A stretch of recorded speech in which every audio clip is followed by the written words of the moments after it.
I think that it's so important that we understand the power of fasting.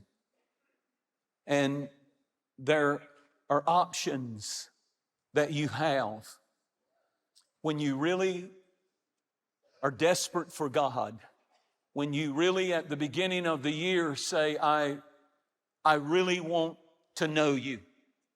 I really want to experience your power in my life and your will, your provision, your help.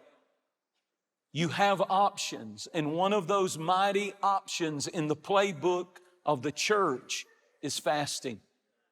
It's not weird, it's not strange, it's not fanatical, but it is not something that you do a lot. But when a fast is called in a church from a leader, it is a powerful thing to hook up to what God is doing corporately.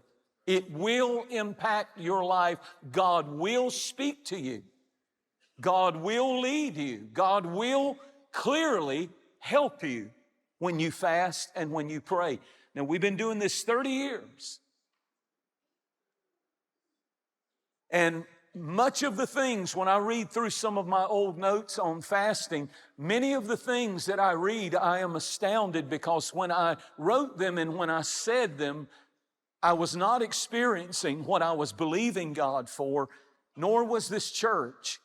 But I have seen God, through fasting and prayer, do the most miraculous things that you can imagine. This is the secret sauce. This is the key to it. It's seeking God, loving God, putting God first, and refusing to become dormant in our walk with God by just settling. Fasting stirs you up. Fasting causes you to use the no muscle. The no muscle is a muscle that the church that has lost use of. Atrophy has set in, and people don't say no to temptation. They don't say no to the lust of the flesh, the lust of the eyes. They don't say no to convictions. They just go with the flow of the flesh. But when you fast, you're flexing the no muscle. You're saying, no, the flesh must submit. I present my body as a living sacrifice, holy and acceptable unto God. There are 650 skeletal muscles in your body.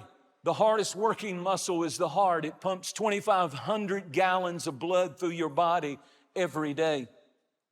But it's interesting that the strongest muscle in the body, based on the weight, is the jaw muscle.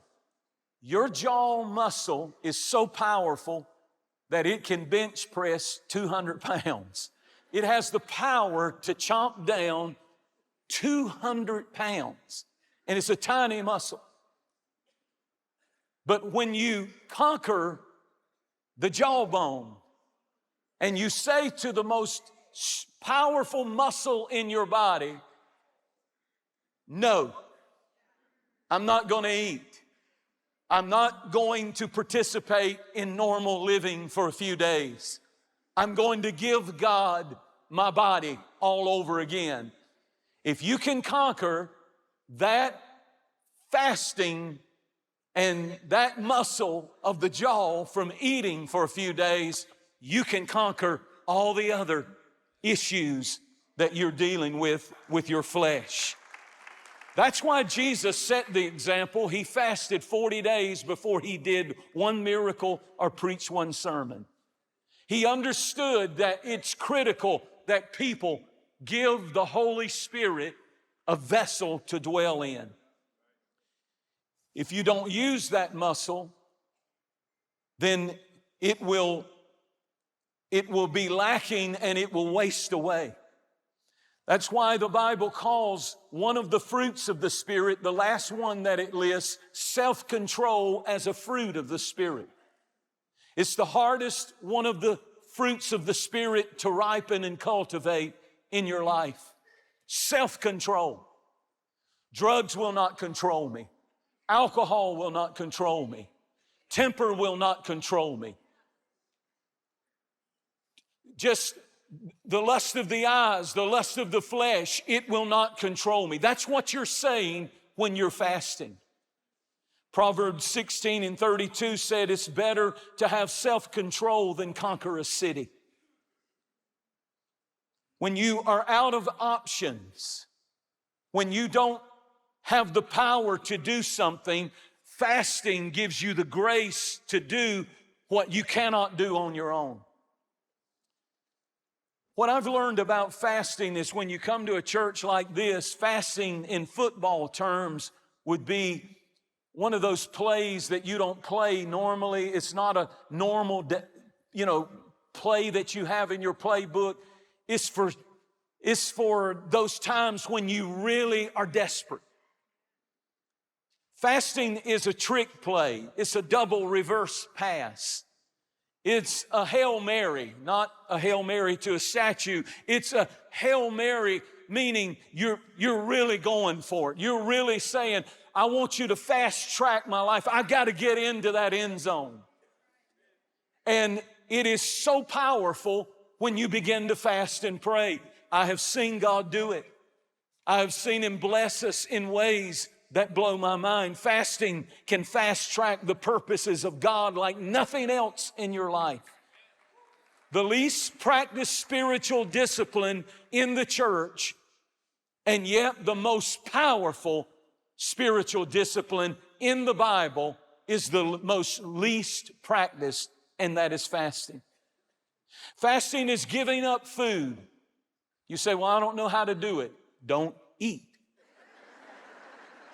That's how you fast. We're doing a 21-day Daniel fast. It's in the book of Daniel, chapter 10. You should read about it this week.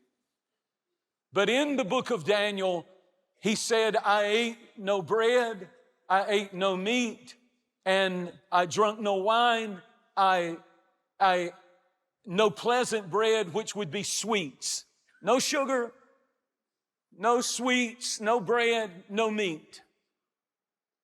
And many people have learned to jump start, and if you've never fasted, you just jump in and do it.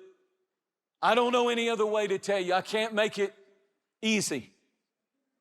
This is a discipline. This is a thing we do because the Bible teaches us in Matthew 6, when you fast, meaning there should be set times when you fast.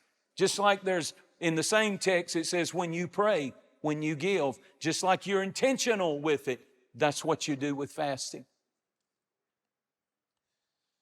It's a predetermined purpose. It's a predetermined time. It's not a diet. It's saying, God, I crave you more than I crave food. It shows God how serious you are.